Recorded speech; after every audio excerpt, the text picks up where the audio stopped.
वो मेरे साथ ही कोठरी में आ गया। हम चारपाई पर बैठ गए। दरवाज़ा खुला ही रखा ताकि कोई वहां से गुजरे या हमारी तरफ आए तो हम अपनी बातों का मौजू बदल सकें। करीम भाई कहने लगा, हालात ने एक नई शक्ल इख्तियार कर ली है। मैंने पूछा, क्या असलहे वाला जहाज किसी दूसरी बंदरगाह की तरफ चला गया है? कहने लगा, नहीं, ऐसी बात नहीं। मर्चेंट नेवी का माल बरदार जहाज भारी मिकदार में असलहा वगैरह लेकर द्वारका के साहिल पर ही है। तो फिर सूरत हाल कैसे बदल गई? मेरे इस सवाल पर उसने कहा, सूरत हाल इस तरह बदल गई है कि जहाज तो द्वारका की बंदरगाह पर है, मगर उसमें लदा हुआ सारा असलहा, कोबरा हेलीकॉप्टर, मीडियम फील्ड गन्ने और तोपों टैंकों की गनों के पुर्जे जहाज से उतार कर द्वारका के किले में जो फौजी अमरीचन डिपो है वहां पहुंचा दिए गए हैं। मैंने ताज्जुब का इजहार करते हुए कहा, इतनी जल्दी ये सारा माल कैसे किले में पहुंचा दिया गया? जहाज बंदरगाह पर कब लगा था? करीम भाई ने सांस लेकर कहा, जहाज के द्वारका पहुंचने का हमारा अंदाजा गलत था। जिस रोज मैं द्वारका पहुंचा तो मुझे पता चला कि जहाज को गोदी में लगे 2 रोज हो गए हैं और जहाज पर से सारा असलहा वगैरह उतार कर द्वारका के किले में पहुंचा दिया गया है। मैंने कहा, इसका मतलब है अब हमारा टारगेट मर्चेंट नेवी का जहाज नहीं बल्कि द्वारका का किला है। फिर बोला, जहाज का टारगेट इतना मुश्किल नहीं था, वो खुला टारगेट था, मगर द्वारका फोर्ट के अंदर जाकर असलहा तबाह करने में हमें काफी मुश्किल का सामना करना पड़ेगा। ये गुजरात काठियावाड़ का अहम तरीन फौजी अड्डा है। इसमें फौजी साजो सामान और गोला बारूद का भारी जखीरा हर वक्त मौजूद रहता है, जहां इंडियन फौज के हिफाजती यूनिट हर वक्त चौकस रहते हैं। किले का सिर्फ एक ही बड़ा दरवाजा है जहां फौजी गार्ड पहरा देती है। किले के ऊपर 2 मशीन गन पोस्ट हैं। बाकी किले के चारों तरफ बड़ी ऊंची पुरानी दीवार है। उस दीवार पर भी फौजी असलहा लेकर हर वक्त गश्त करते नजर आते हैं। ये सारी मालूमात द्वारका में मौजूद हमारे खास आदमी ने मुझे मुहैया की है। मैंने करीम भाई से कहा, करीम भाई, 1000 बरस पहले इसी किले को महमूद गजनवी की फौजों ने अल्लाह अकबर के नारों की गूंज में फतह किया था। यही किला था जिसके दिफा के लिए हिंदू राजा अपनी सारी फौजें लेकर मुजाहिदीन इस्लाम को शिकस्त देने जमा हो गए थे। हिंदू राजाओं का ख्याल था कि वो इतने बड़े लश्कर के सामने मुसलमानों की छोटी सी फौज को पहले ही हल्ले में शिकस्त दे देंगे, मगर शिकस्त किसकी हुई थी? कुफ्फार की। महमूद गजनवी की छोटी सी फौज ने हिंदू राजाओं के बहुत बड़े लश्कर को काट कर रख दिया था। हमें अपने मुजाहिदों की तारीख को हमेशा सामने रखना होगा। तुम कुफ्फार की ताजाद और उनके दिफा पर मत जाओ। अगर हमारे सीनों में अल्लाह और उसके रसूल पाक सल्लल्लाहु अलैहि वसल्लम के दीन की शमा रोशन है, अगर हमारे दिलों में अल्लाह की राह में शहीद होने का जज्बा जिंदा है, तो फिर हमें अपने मिशन में कामयाब होने से दुनिया की कोई ताकत नहीं रोक सकती। करीम भाई मुझे अजीब हैरान नजरों से देखने लगा। मेरा नाम लेकर बोला, तो मुझे इस वक्त सुल्तान महमूद गजनवी की फौज के एक मुजाहिद लग रहे हो। मैंने उसे बिल्कुल न बताया कि मेरे अंदर ये जज्बा जो थोड़ी देर के लिए शैतान के बहकावे में आकर सो गया था, दोबारा जिस मर्द मुजाहिद ने बेदार किया है, वो सुल्तान महमूद की फौज का एक शहीद मुजाहिद ही था। मैंने मुस्कुराते हुए कहा, करीम भाई, हिंदुस्तान के हर मुसलमान को अब सुल्तान महमूद गजनवी की फौज के मुजाहिद बनने की जरूरत है, क्योंकि 1000 बरस बाद यहाँ एक बार फिर कुफ्र इस्लाम की जंग लड़ी जा रही है। करीम भाई ने पुरजोश लहजे में सीने पर हाथ रख कर कहा, दोस्त, हम ये जंग पूरे जज्बे और बहादुरी के साथ लड़ेंगे। अगरचे हम निहत्ते हैं और हम पर काफिरों की हुकूमत है, हमारे वसाइल महदूद हैं, हमारी कोई बाकायदा फौज नहीं, मगर हमारे दिलों में इस्लाम की शमा रोशन है, हमारी जबान पर कलमा तौहीद का विर्द जारी है, हमें अपने अजीम इस्लामी विरसे की अजमत का एहसास। हम ये जंग उस वक्त तक लड़ते रहेंगे जब तक हिंदुस्तान में हम मुसलमानों को हमारे जायज हुकूक नहीं मिल जाते। मैंने उठकर करीम भाई को अपने सीने से लगा लिया और कहा, करीम भाई, हम दीनी भाई हैं, इस्लामी भाई हैं, हमारे दरमियान इस्लाम का कभी न टूटने वाला रिश्ता कायम है। ये कभी मत सोचना कि मैं पंजाब का रहने वाला हूँ और तुम दिल्ली के रहने वाले हो, तुम्हारी जबान और है और मेरी जबान और है। ऐसा ख्याल कभी अपने दिल में मत लाना। हम अल्लाह और उसके रसूल सल्लल्लाहु अलैहि वसल्लम के दीन पर चलने वाले मुसलमान हैं। हमारा दीन इस्लाम है, हमारी ज़बान इस्लाम है, हमारा सूबा, हमारा वतन इस्लाम है। हम दोनों की आंखों में आंसू छलक उठे। ये अल्लाह और उसके नबी पाक सल्लल्लाहु अलैहि वसल्लम की मोहब्बत में छलकने वाले आंसू थे।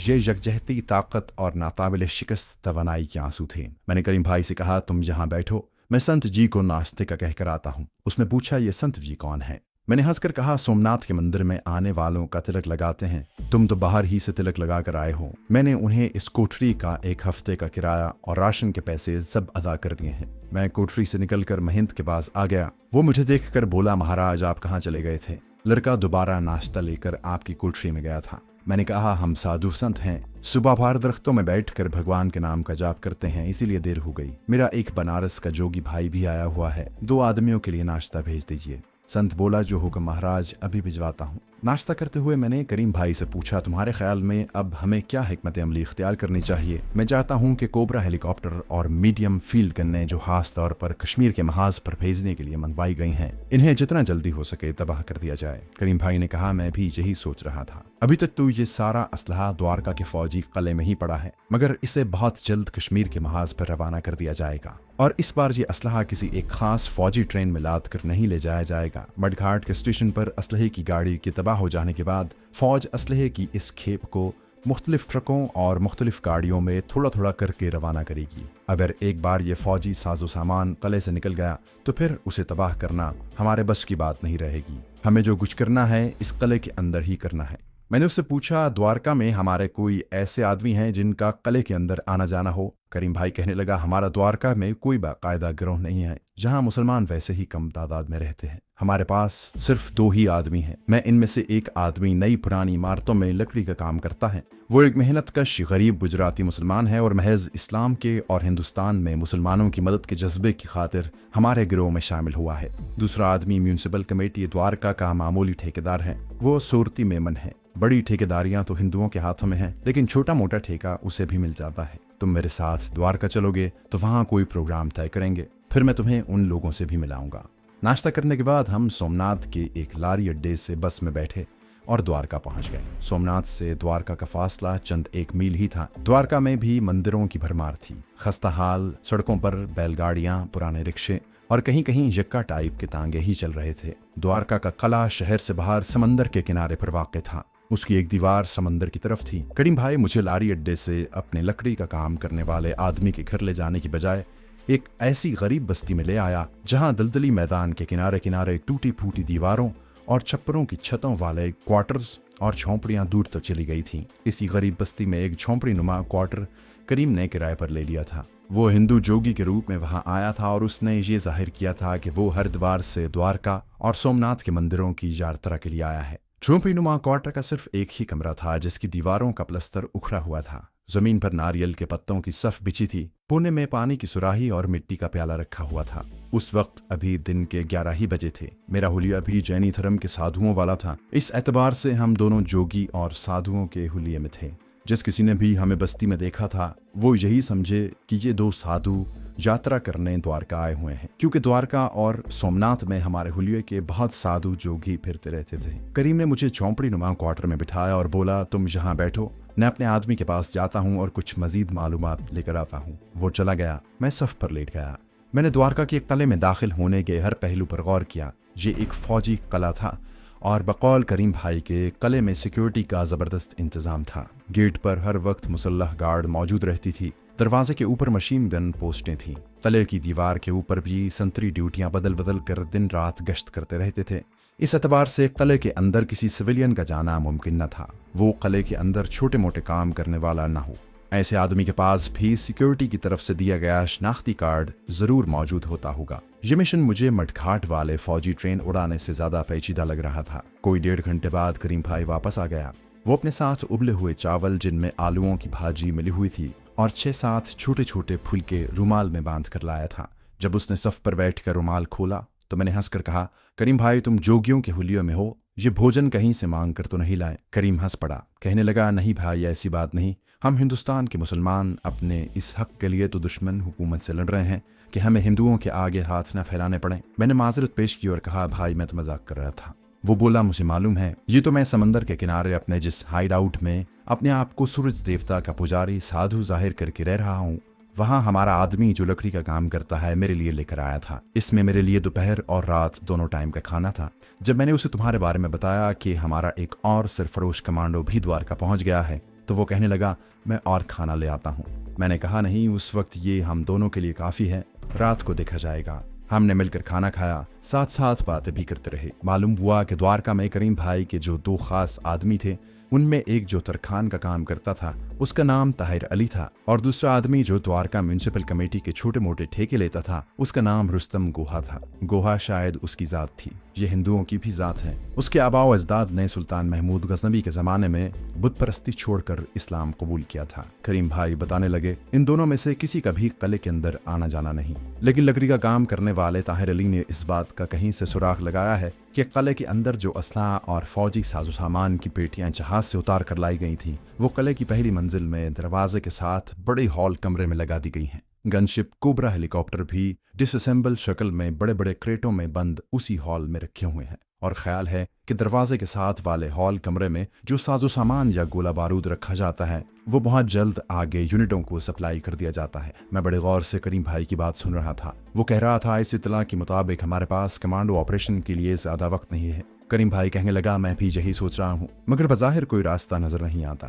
मैंने उसे कहा, करीम भाई, जो आदमी किले के अंदर जाकर ये खबर लाया है कि कश्मीर के महाज पर सप्लाई किया जाने वाला फौजी साजो सामान किले के बड़े दरवाजे के साथ वाले हॉल कमरे या गोदाम में रखा हुआ है, वो कौन है? करीम भाई ने कहा, असल में बात यह है कि जी हमारा अपना आदमी रुस्तम गुहा ही है, जो द्वारका में छोटी मोटी ठेकेदारी करता है। उसका उस्ताद पारसी ठेकेदार है। आजकल उसी बड़े हॉल कमरे वाले गोदाम में बड़े बड़े नए क्रेट या लकड़ी के खोखे तैयार करवाए जा रहे हैं। उसका ठेका पारसी ठेकेदार को मिला हुआ है और वही अपनी निगरानी में ये काम करवा रहा है। मेरे कहने पर एक रोज रुस्तम गुहा अपने उस्ताद पारसी ठेकेदार से किसी बहाने मिलने चला गया था और उसी ने ये खबर लाकर मुझे दी थी कि बहरी जहाज से उतारे गए माल को वहां से ले जाने की तैयारियां की जा रही हैं। मैंने कहा, मेरी उस आदमी रुस्तम गुहा से मुलाकात करवा दो, मैं उससे दो एक बातें करना चाहता हूँ, शायद हमारी मुश्किल का कोई हल निकल आए। करीम भाई बोला, ये कोई मुश्किल बात नहीं है, तुम आज ही रात को मेरी समंदर वाली जगह पर आ जाना, मैं रुस्तम गुहा को वहां बुला लूंगा। मैंने पूछा, तुम्हारी साहिल समंदर वाली जगह कहाँ है? मुझे तो ये भी नहीं मालूम। करीम भाई कहने लगा, मैं तुम्हें रात को यहाँ से अपने साथ ले जाऊंगा।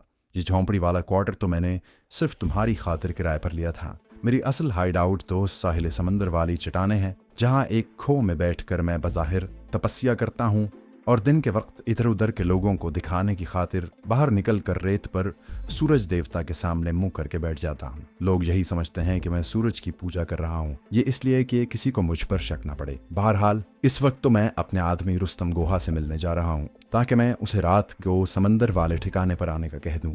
फिर शुरू रात के वक्त में अंधेरा होते ही तुम्हें यहाँ से ले जाऊंगा। हमें यहाँ अपने आदमियों से मिलने में बड़ी एहतियात से काम लेना पड़ता है। इसकी वजह यह है कि हिंदुस्तान में जहाँ जहाँ इंडियन फौज की छावनी है या एम्यूनिशन डिपो हैं, वहाँ के मुसलमानों की कड़ी निगरानी की जाती है।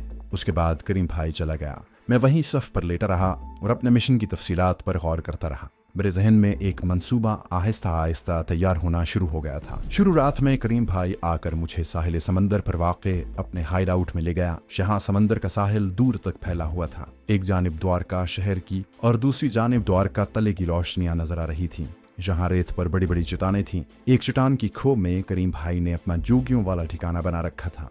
एक करमंडल और पानी से भरा हुआ पीतल का कटोरा भी मौजूद था। थोड़ी देर बाद द्वारका में करीम भाई का खास आदमी रुस्तम गुहा भी आ गया। दुबला पतला आदमी था, गुजरातियों की तरह कुर्ता पजामा पहना हुआ था।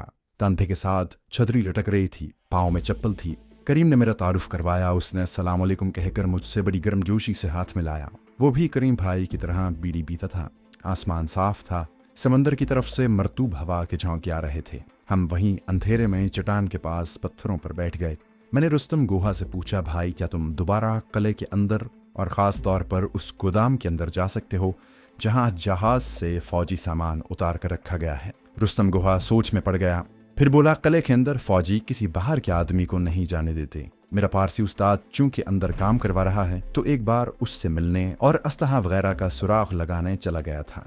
उसको बड़ी मुश्किल से मुझे साथ ले जाने की इजाज़त मिली थी।